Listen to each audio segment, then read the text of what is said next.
What is up, Sports Jabber Nation? We are back for another exciting episode. How was your trip? It was a good trip. Yeah. Yeah, I almost blew the surprise in filming one of our other episodes. We had to cut that and get rid of it. That would have been a great blooper, though. That would have been, but didn't do it. She watches the episode, so... Yep. So yeah, I took a trip to Delaware, and I go to the beautiful city of Philadelphia. You can't say that. They're your pick for the Super Bowl. Just because we're my pick for the Super Bowl doesn't mean that the city is kind of... the part I drove through wasn't exactly looking the best, but... I'm sorry, Eagle fans. No pun intended. Their airport at least has gotten better. It used to be really trashy, now it's improved some, so... Got that going for you. Oh. Yeah, had to off a little bit so I could take that trip, and now we're back. Yeah, I missed you. I was kind of lost without you. I The figured. span, if you didn't notice, it was kind of a rough time for me. Yeah, I get that. Makes sense. Yeah, just nobody fills in that void. Alright, come on. Don't look at that. So, but yeah, we're back, ready to go, and I'm sure people are wondering, like, why are they dressed like this? I mean, why? Well, we're dressed like this, anytime you get dressed up to go to you have to get dressed up to go to a funeral. Right. And today we are sadly mourning Brock Osweiler's NFL career. He was released by the Cleveland Browns. The Browns. Yes, and we had said on this show, when he got signed by them, that if he ever got released by him, he should just hang it up and go. Quit. And So they released him. He should just Yeah. be done. So yeah, if you're not good enough to be a starter on the Browns or a backup on the Browns, where are you going to go? CFL? That's probably your only option. Manziel. Arena Football League. Manziel's trying out for the CFL right now. Yeah, that's pretty much the only options they have. Yeah, I mean, no way I would sign him. So now if Osweiler gets signed, what does that say about Kaepernick's situation? Yeah, if Osweiler gets signed before Kaepernick, that would be interesting. Just because, I mean, you can't sit there and say that Osweiler is a substantially better quarterback than Kaepernick, because he's not.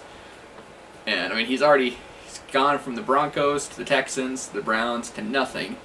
In so, like a span of 2 years. Yeah, so who else Or is really 8 going to sign him?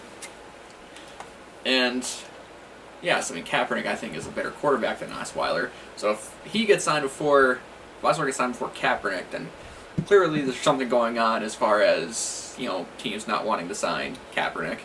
But everybody else's excuse, though, is that he can't go in an NFL-style offense. But there's Isn't this the job of an NFL coach, though, to look at the personnel he has in the offseason and try to make an offense that maximizes his team's skill set? Coach and GM.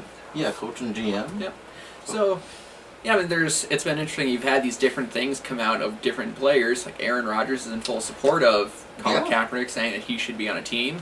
LaShawn McCoy, on the other hand, said that the distraction that he would bring with him isn't worth the skill set he would bring with him. And now, I get what McCoy's talking about. If you're going to bring a player in, you have to have support of the other players on the team. Right. Because, I mean, they have to mesh well. So if you bring this player in and the other teammates don't like the distraction, yeah, things aren't going to go well there.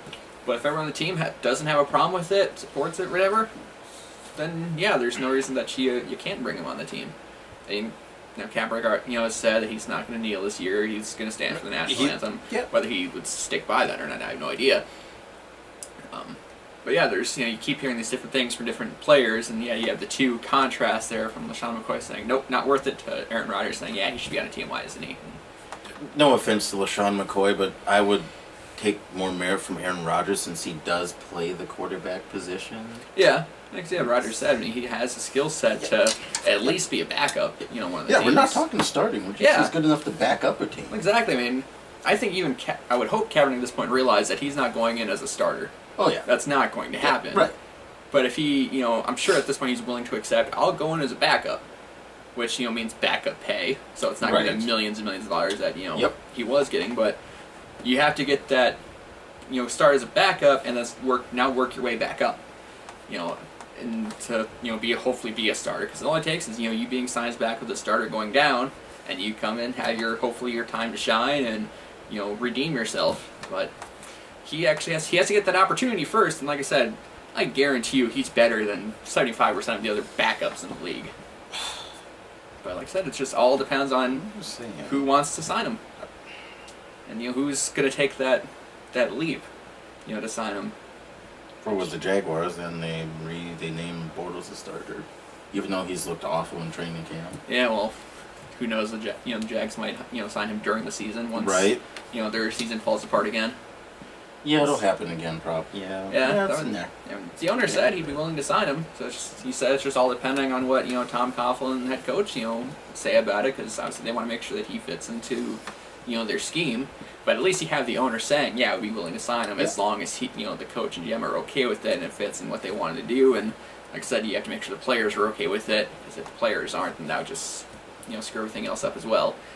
But yeah, it's interesting. I mean, it's not like this whole kneeling thing is going away anyways, because teams are still doing it. Yeah. So, and then you start seeing some more solidarity from it. Like Chris Long, stood by. Can't think of the person's name, but he was kneeling down. Chris Arms, still staying for the national anthem. Just put his arm around him. Yep. Kind of showing solidarity. He's not kneeling though. Yep. He's still standing up, which I mean, there's nothing wrong with that. Yep. So. Just showing solidarity, still, agreeing with them, just not kneeling. And it's like you don't have to kneel to show your support. I mean, just stick by those that maybe you are. And like I said, such a divisive topic. Some people on one side of it, some people on the other side of it. That's not really so much about what the point they're trying to get across is. It's just the whole kneeling during the national anthem thing. Yeah, that's all it is. It's just. The people on one side is like, no, it's it's fine. They're doing it. They're it's getting people to talk at least. And the other side is like, you should find a different way to do it. Don't kneel during the national anthem. It's like so many people on each side of it, and some of them are like, you have veterans on one side, you have veterans on the other side. I mean, so there's so many different aspects to it, and some people on each different side. I mean, it's not going away. No, it's not going to go away. I mean, there's going to be. Probably in the regular season, they could be more players to do it every week. Yeah. There was more players to do it every preseason so far this year. Mm-hmm. So I mean, it's. So I mean, yeah. I mean, I don't necessarily have too much of a problem with it. It's people doing their right to protest. They're like I said, they've almost said they're not trying to disrespect the flag or the national anthem. They're just trying to get a point across. Now, there's times where like last year, on the 15th anniversary of September 11th. I was not too big of a fan of people kneeling on that particular day. Right. Just because of the remembrance of what happened that day. So that aspect of it is like, oof, no, that's kind of a rough one. Or, like, I know they usually do a day in October, they do this to service one. Mm-hmm. Where, I mean, that day it's all about the service members. It's not about the police or whatever, it's about the service members. So please at least stand for that one. Show that you are respecting the service members that they're trying to honor that day.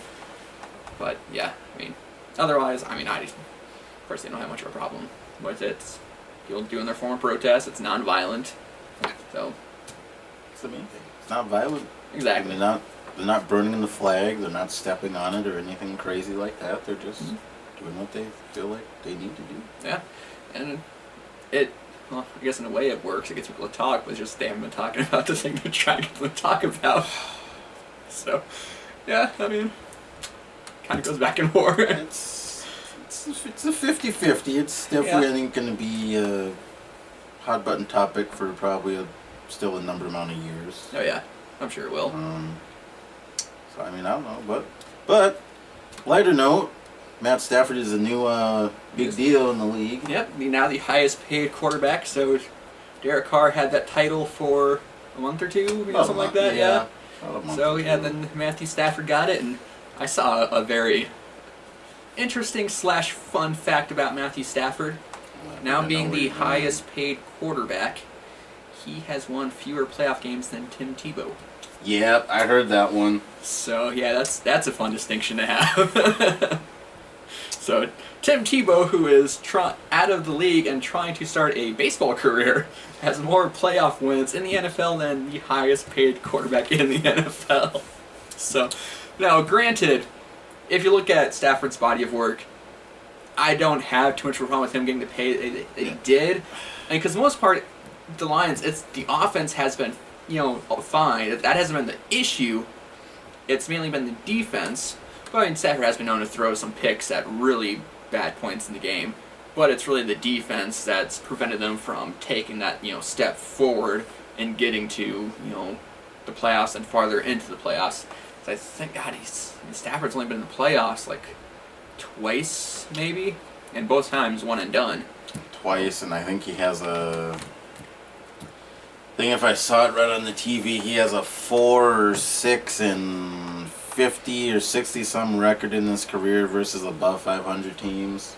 Yeah, so it's a little rough. That's another. But like we said, I mean, you can't really. It's not really Matthew Stafford's fault that his record is that bad, because like you said, the teams that he's had to play with. Yeah, and the Lions out, with once Barry Sanders left, have not been a strong running team. Yeah. It has been pass centric. So when the other team knows exactly what you're going to do, They don't even load the box. They just put in like two or three extra corners. Exactly, and for the entire time, you're throwing it to Calvin Johnson and a makeshift group of other receivers. Yep. So it's like, all right, we're just going to triple team Calvin Johnson over here, and you can try to figure out what to do with the rest of them. So, I mean, what he's had to work with, I mean, I get it. I mean, I get why, he got the pay that he did. Obviously, you would like, especially Lions fans would love to see him do something in the playoffs. But, like I said, the team that he's had around him hasn't really been all that good. The defense has been horrible. They've never had a running game. He had one Hall of Fame receiver, and that's it. And offensive line has never been very strong. He gets sacked a lot, and which leads, when you're trying to rush the throw, leads to interceptions, and exactly leads to fumbles. So, yeah, a lot of things that go along with it, but I don't have too much of a problem with it. So the only problem we each have with Derek Carr is just because he hasn't had proven yet. Yeah, he hasn't had a long body of work. Yep. I mean, he could very well be worth it, but just at the time, it just seemed a little surprised that they gave him such a large contract, off of such a short body of work. But With that being said, we hope we don't get any trolls out of our Matthew Stafford comments, but if we do, I will address them as they come up.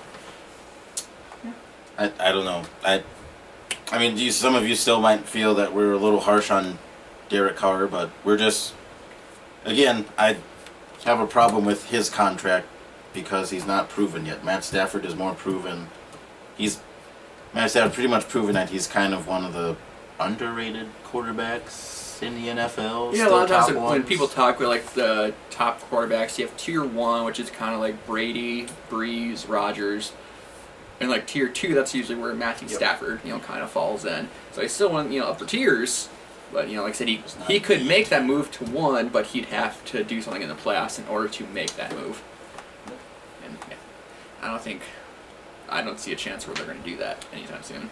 No, Not doing it this year. No. I don't have the team for it. No. So. But yeah, NFL season, so close to starting. 5 days away. So close. 5 days away. Starting on Thursday, so yeah, very excited about that. 5 days away. Finally have stuff to watch on Sunday.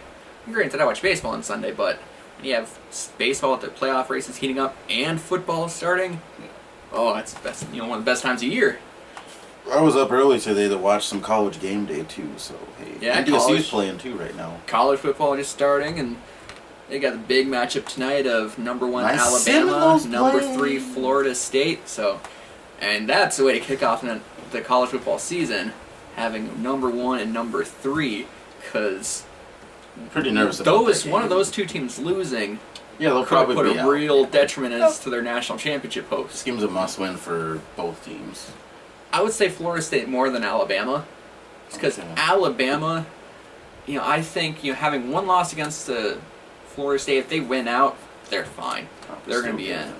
Florida State, if they lose this one, it's going to be a harder road because they're not. The conference they're in isn't seen as strong as the SEC. So the SEC, if they win out of that, it's not deemed as tough of a schedule as Alabama going to the SEC to get there. So Florida State would be hurt more so than Alabama, but That's why they're going to win tonight. But if whatever team loses, they have to be perfect the rest of the year. Yeah, they can't lose. Yeah, neither team can lose again. Otherwise, you're not getting in the championship with two losses. Nope. So Nope. yeah, they have to be perfect the rest of the way out. But yeah, I got once again another thing starting college football, and then it's just a great time of the year for sports fans. It is in general. Just and a great time of the year. Basketball starting up soon, NHL starting up soon. Yeah, it's Soccer's going on right now. Hey.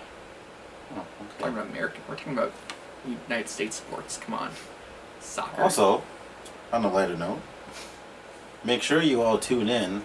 We will post it on our Sports Jabber Facebook and YouTube page.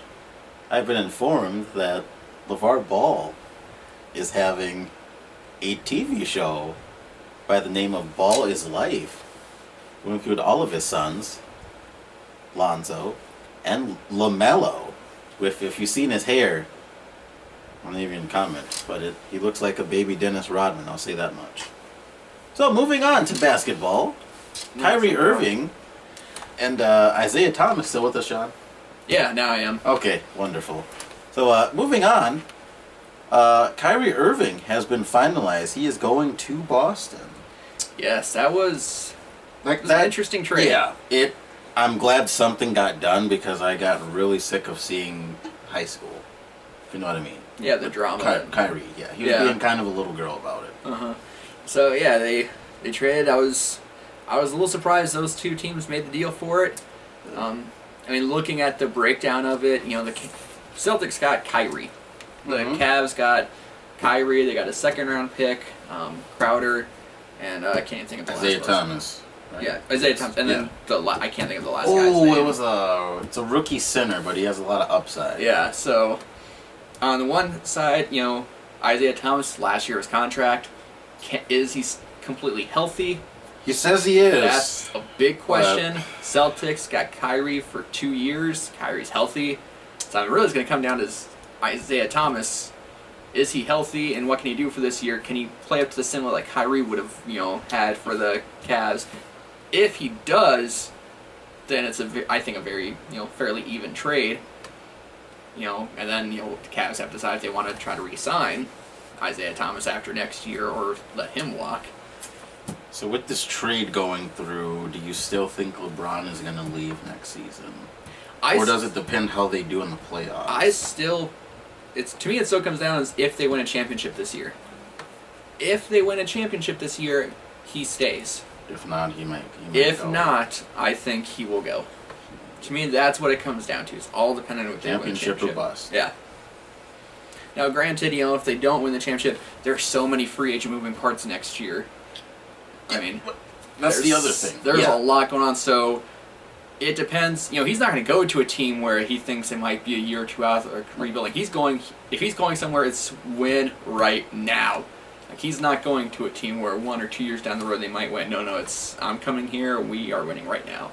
And does he want to go to the West where it is significantly tougher? Yeah. Or does he want to stay in the East where whatever team he goes to, that is now the new favorite to come out of the East? So, and then if you look at the teams on the East, who's he going to go to? Well, right, and then that's the other thing. If he leaves Cleveland, he is probably, you could make a good bet that, okay, let's say he goes to a Western team that's maybe on... Everyone says LA. See, I know Magic Johnson's is clearing up a lot of cap space for next season. Mm-hmm. And they do have Lonzo Ball, and LeBron was shown in one article I read during Summer League high praise for Lonzo Ball. But still, if he goes to LA, would he be able to get another superstar? Because that's a pretty young team. He'd probably be 1 or 2 years away. Yeah. If he wants you're going against the Warriors just to get to the finals. Yeah. I mean, right. And if he goes to the Lakers as their constituent now, is that enough to take down the Warriors? No. So I mean, it depends. The Warriors can be able to, with the Lakers be able to get LeBron and then get it Paul George in. Who else can they get in there with them? They would have to get someone else in there with him in order for them to, make a run even at the Warriors. Because I mean, right now, if it was just LeBron at his Lakers, no chance of beating the Warriors. None. He would be much better off just staying in Cleveland. Because at least then he can get through the East. And at least when he meets the Warriors, he'll be in the NBA Finals where you could sneak away with 4 wins. Where if you go to the West, you have to face the Warriors just to get into the Finals. Yeah. And plus you still have the Rockets to face. The Spurs. Thunder. There's a lot of good teams there. Yeah. So I don't. That'd be a tough decision if you want to make on whether or not he could get someone to go with him to one of the West Coast teams to threaten the Warriors. That would be the only other thing too. Or does LeBron shock everybody and stay in Cleveland, and he lures 1 or 2 superstars to jump from the West to the East this offseason? Yeah, it just all depends on if they want to go to Cleveland. So it depends. It's not a very attractive city to bring people into. Not if LeBron doesn't stay there. Oh, if LeBron doesn't stay, no, there's no way anyone's If going LeBron to. stays, Maybe. have a chance. Yeah, I mean, obviously you have a much better chance like in LA recruiting somebody's like, hey, come to LA, it's beautiful weather, See the Kardashians. And like Florida, Florida when he went to Miami, it's like, hey, we got no state income tax. It's Miami, great nightlife, parties, beaches, whatever. And yeah, you have selling points. Like, hey, come to Cleveland without LeBron. It's like we're cold. Our team's not gonna be very good. Oh, so talking about North Dakota here? We're cold. It's what? Not a fantastic selling point. See, now does LeBron shock everyone and join the Warriors? Okay. Okay. So no, granted, he'd have to take a massive pay cut to do it. But okay, yeah, that's we were talking talking about a dream team. I mean, jeez. Yeah, we were talking about that yesterday before I left work. That what if LeBron just goes to Golden State, and I'd be like, I think you'd have a season. Just give them the Larry LeBron trophy. Like, all right, we're just gonna cut this season off. If right that here. happened, I think people would boycott watching the NBA regular season. Who would compete with them? They'd literally have 5 greatest players at all spots. Pretty much. You'd be wondering. You would probably watch games to see if they would even trail for a quarter. Yeah. And I was like, are they ever going to trail with maybe the exception the first 2 minutes where someone gets a tip and gets a layup, so now they're up 2-0 or whatever. Yeah. So, I mean, you'd be looking God, are they going to go undefeated? They're just going to make this undefeated run through everything. Yeah. And the only way they'd maybe lose is if they took a few rest days. Right. I mean, otherwise, that would just be a complete joke of a season. I hope he doesn't do that. I honestly don't see how that would work. I mean, I don't see how the Warriors would be able to afford. Well, then too, I think, because when the Paul George trade went down, he said on a radio show that he was gonna go to Golden State, but Adam Silver said he would turn that trade down. Well, trade, but if it's a free agent move, Adam Silver. Yeah, if it's a free, I don't think he'd be able to do anything, and they couldn't do anything if LeBron went to Golden State because he'd be a free agent. Go wherever he wants to go. Exactly. So I mean, that's a part of it. It's like God. Why even have a season? It would suck, but there'd be nothing anybody could do about it. Well, yeah. It's a free agent. Well, and there's something people could do. It's just would they actually do it, and that is not watch. Right. Not pay the money to go to the games. Because I guarantee you, if people didn't show up to the games and the owners started losing money, you better believe they're going to come up with something. Oh yeah. But until then, until they start seeing hits in their pocketbook, there's no way they're going to change anything. Because the league is doing too well right now. And kind of along that same lines is you have these people outside boycotting the NFL for Colin Kaepernick. It's like, okay, you standing in front of that building is not going to do anything whatsoever. No, you guys got to stop watching games. Yeah, that's the best way. I guarantee you, 75% of the people there, guess what they're watching next Sunday? They're watching football. Yep. And until you have a substantial group of people not paying to go to the games, not buying NFL, the direct ticket or whatever, not watching the games, owners could care less if you're standing outside boycotting. Yep. They'll stay inside, counting their millions and millions of dollars, and just free up some more space to put more millions that are to come this NFL season. Stop watching games and everything. I guarantee somebody would sign him. In a heartbeat. Oh yeah, if the team started losing money, he would be signed. Yeah, somebody would magically. Oh, Colin Kaepernick signed with yada yada yada. Oh, what? Yeah. What? Yeah. What? Because it's like I said, if you want to hit NFL, Major League Baseball, NBA, if you want to hit them anywhere where they will take notice, pocketbook. Do that. Oh, they'll take notice real quick. I like it. Yeah. So now speaking of a lot of money, just had the fight. Oh, I don't know if you could call it fight of the decade or fight of whatever. I it was is. so bummed I didn't get to watch it, but I saw the highlights. Yeah, Floyd Mayweather, Conor McGregor, a lot of build up to it. A lot. I kind of don't think it built up to the build-up. Didn't live up to the hype. Yeah. You know, if you talk with a lot of people, not many people thought, McGregor would last into the 10th round. Now, granted, McGregor thought he would have knocked Floyd out in the 4th round. Yeah. But, you take, one of the greatest boxers of all time, Mayweather, and Conor McGregor, who's a UFC fighter, he doesn't box. I wasn't going there with, really high expectations, of the fight. So to me, I think it kind of lived up to it. McGregor held his own.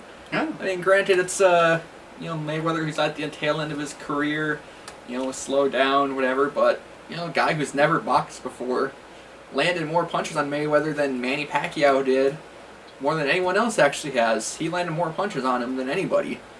And, I think there's maybe 1 or 2 rounds where McGregor actually won the round. The rest part of it was all Mayweather. But like I said, I wasn't going in there thinking, McGregor's going to knock him out or anything. Now, if it was a UFC match, McGregor would have torn him to pieces. Well, that's the thing, too. Like, if it would have been in different elements, the outcome would have been different. Yeah, but, there's no way Mayweather's going to do a UFC No, fight. he's not going to do a UFC No, fight. Mayweather knows he would get destroyed by McGregor in that.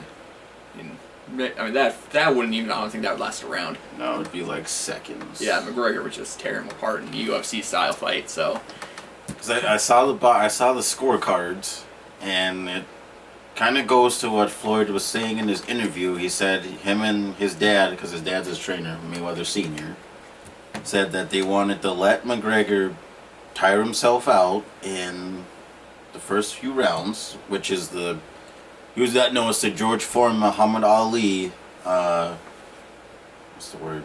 Trait, syndrome, whatever. And then in the later rounds, Mayweather kind of poured it on. That last round, if he wouldn't have stopped the fight, I think he probably would have been knocked out. Yeah, some people said they stopped the fight too soon. Yeah, I was hearing that too. I kind of get it. It's not like Mayweather, or it's not like McGregor was on, he was knocked down to the mat. Right. You can tell he was getting a little woozy, and apparently, a lot of the analysts said that the referee kind of had a pretty bad night. Granted, if they kept the fight going, could have made 12 rounds, possibly. Would McGregor have won? No. It still would have gone to Mayweather. Yeah. It would probably have been a unanimous decision, too. You could tell he was getting pretty gassed in the... But, if McGregor would have been able to go 12 rounds, I think that would have been even a win for him, because nobody thought that would actually happen. So, like I said, McGregor, considering the circumstances that he's not a boxer, he hasn't, boxed before, going up against one of the all-time greatest boxers, granted on the tail end of his career, he held his own, I would say. Yeah, he didn't do bad. I saw some of the highlights. You could tell he just kind of looked like an amateur. Yeah, at least he didn't get completely knocked out. Right, he got TKO'd, yeah. Yeah, so much better, get TKO'd than actually KO'd, so... Right. Yeah, that's part of it. So, like I said, he held his own. Would have been worth spending $100 to, for pay-per-view? God, no. Especially since pay-per-view had some issues and, caused the outage, caused the fight to get delayed. Yeah. Already a very late fight. Have the pay-per-view issues pushing it farther back, so people on the West Coast weren't seeing this fight until after midnight. Yeah.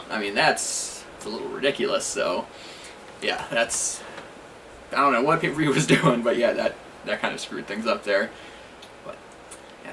And then, very last thing,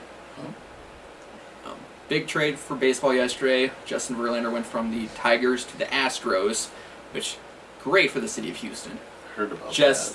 For the city of Houston, what they're going through now, to have this kind of outside piece of information, just to kind of forget, temporarily forget about the issues they're dealing with, is fantastic. Because now Houston is a serious threat to come out of the American League and get to the World Series. Look out.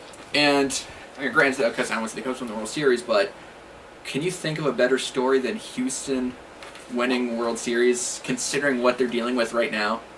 That's what I'm telling people. Everybody's like, oh, who do you think is going to pose a big threat to the Patriots? I was like, the Texans, man. Like, the last time a flood hit a city, the Saints, Hurricane Katrina, they won the Super Bowl that year. No, they didn't win it that year. It was a couple of. Oh. It was a couple seasons afterwards. Because it was after that. Because Hurricane Katrina, that's the hit. They played in the Alamo Dome in San Antonio. Then it was like a year or two after that where Sean Payton and Drew Brees came in, and then that's where they started their run. So, but I mean, yeah, the Texans, I think can be a serious threat. They got a whole city behind them. It's just what can they get out of their quarterback, and then but like I said, the Astros with adding Verlander, this stud pitcher could be Houston's year for sports. Yeah, huh? he's been there. I mean, Rockets, look Yeah. like they could be a good team. Whether they can beat the Warriors, I don't know, but. I mean, like I said, right now for the city of Houston, that was just a fantastic piece of news, just to kind of forget about what actually has been going on there. Because, I mean, they're not going to forget about what's going on there, but right. just temporarily, just think about something else and think about something good. So, yeah, so the Astros, I think, could be a very strong presence there. And then, like I said, for Houston, hopefully they just get a. It's going to be a while before they get back on, eventually get back on their feet. See if anyone's going to help. They can go to Red Cross, United Way, donate money there. But yeah, so that's LeVar Ball could donate. This is actually a great thing to bring up, though. This is how LeVar Ball could get his name out for his brand. He could donate a truckload of BBB merchandise to the people of Houston. I would think he would really do that. Well, no, but I'm trying to speak for him to get his word out. If that's how he could help. I don't see him taking that much money out of his own pockets to do that.